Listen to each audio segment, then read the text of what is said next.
लगन और खुद एतमादी और अपनी शख्सियत पर भरोसे के सफ़र में एक आलिम दीन की साहबजादी की कहानी सुनकर आप हैरान हो जाएंगे, जिन्होंने पहली ही कोशिश में और बगैर कोचिंग के यूपीएससी जैसे सख्त इम्तिहान में कामयाबी हासिल की है।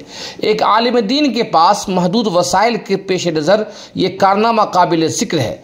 अबीर असद मजहबी माहौल में परवरिश पाई है, जिसे आमतौर पर ऑर्थोडॉक्स माहौल की परवरदा कार देकर अदम-ए-इतना का शिकार बना दिया जाता है, मगर अबीर असद ने तवाज़ुन कायम करते हुए इस्तिकामत, खुद एतमादी और तालीम से वाबस्तगी की मिसाल कायम की है। यकीनन ये न सिर्फ मौलाना असद और उनके ख़ानदान के लिए काबिल फ़ख्र है, बल्कि ये मुस्लिम ख़वातीन के लिए भी काबिल फ़ख्र लम्हा है और एक सबक का मकाम भी है। अबीर का नाम 2023 के सिविल सर्विस इम्तिहान के हाल ही में जारी करदा रिजर्व फहरिस्त में सामने आया है। काबिल ज़िक्र बात यह है कि उसने कोचिंग सेंटर की मदद या रस्मी रहनुमाई के बगैर ये कामयाबी तय की है। अबीर असद ने स्कूल के सालों से लेकर ग्रेजुएशन तक आला तालीमी कारकर्दगी का मुजाहरा किया है। 10वीं जमात में 92.8 और 12वीं जमात में 97.5% और हंसराज कॉलेज दिल्ली से माशियात में इम्तियाजी डिग्री के साथ ग्रेजुएशन मुकम्मल किया है। सिविल सर्विस में उसकी तरजीहात उसकी ख्वाहिश की अक्कासी करती है। इंडियन एडमिनिस्ट्रेटिव सर्विस IAS अबीर की पहली पसंद है। उसके बाद इंडियन रेवेन्यू सर्विस IRS और इंडियन रेलवे मैनेजमेंट सर्विस उसकी आखिरी पसंद है।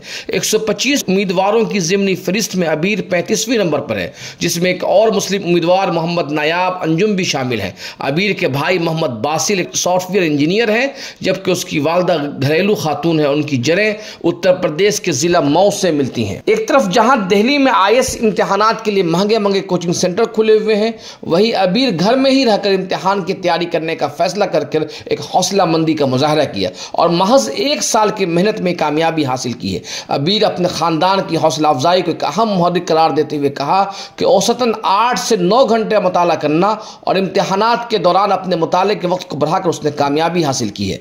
अबीर ने मुस्लिम ख़वातीन के नाम अपने पैगाम में कहा कि खुद पर यकीन, सख्त मेहनत और लगन के साथ अगर मकसद के हुसूल के लिए कोशिश की जाए तो कामयाबी ज़रूर मिलती है। उन्होंने कहा कि अगर लड़कियों को आज़ादी, हौसला अफजाई और मसावी मौक़े फराहम किए जाएँ तो कोई वजह नहीं कि वो बड़ी कामयाबी हासिल न कर सके।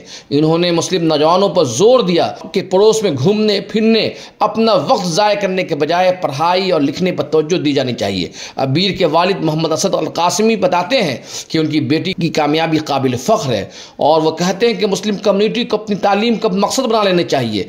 मुसलमानों से अपील करते हुए वो कहते हैं कि अपने बच्चों को पढ़ने लिखने की आज़ादी दें, उनकी पसंद का ख्याल रखें, वो किस शोबे में मज़ीद तालीम हासिल करना चाहते हैं। सिर्फ तालीम ही किसी कौम की तकदीर बदल सकती है।